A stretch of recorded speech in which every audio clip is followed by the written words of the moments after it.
AP liquor స్కామ్లో నిందితుల remand నేడుతో ముగియనుంది. 12 మంది నిందితులను కోర్టులో హాజరుపరచనున్నారు పోలీసులు. భారీ భద్రతతో సిట్ అధికారులు నిందితులను కోర్టుకు తరలించారు.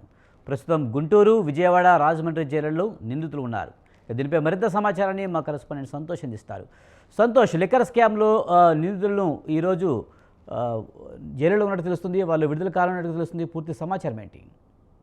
Good morning Vijay. ఏపీలో లిక్కర్ స్కామ్ కి సంబంధించినటువంటి నిందితులు దాదాపు 12 మందిని అయితే కనుక ఇప్పటికే అరెస్ట్ చేసి సబ్ జైల్లో అయితే కనుక ఉండడం కూడా జరుగుతూ ఉంది. ఇక రిమాండ్ ఖైదీగా ఉన్నటువంటి ఈ 12 మంది నిందితులను అయితే కనుక ఈ రోజు రిమాండ్ ముగియడంతో విజయవాడ ఏసీబీ కోర్టుకి అయితే కనుక తీసుకొస్తున్నటువంటి పరిస్థితులు కూడా నెలకొన్నాయి. ఏదైతే ఇటు విజయవాడ, గుంటూరు, రాజమండ్రి నుంచి కూడా ఇటు ఈ యొక్క విజయవాడ ఏసీబీ కోర్టులో అయితే కనుక నిందితులని సిట్ అధికారులు హాజరుపరుస్తున్నటువంటి పరిస్థితులు అయితే నెలకొన్నాయని తెలుస్తా ఉంది. మొత్తంగా ఈ యొక్క రిమాండ్ అనేది పొడిగించే అవకాశాలు ఎక్కువగా కనబడతా ఉన్నాయి. ఎందుకంటే ఇప్పటికే బెయిల్ పిటిషన్స్ అనేది కూడా వాయిదా వేయడంతో పాటు ఈ యొక్క లిక్కర్ స్కామ్ కేసులో మరికొంతమంది నిందితులు అయితే కనుక అరెస్ట్ చేయాల్సినటువంటి నేపథ్యంలోనే ఇంకా వారు అరెస్ట్ కాలేదు. అదేవిధంగా వారు అయితే కనుక ఇంకా తప్పించుకొని ఉన్నటువంటి పరిస్థితుల్లోనైతే కనుక ఇక వారిని సైతం కూడా తీసుకొచ్చే పరిస్థితుల్లో ఉన్నటువంటి నేపథ్యంలోనే రిమాండ్ అయితే కనుక పొడిగించే అవకాశాలు ఎక్కువగా కనబడతా ఉన్నాయి.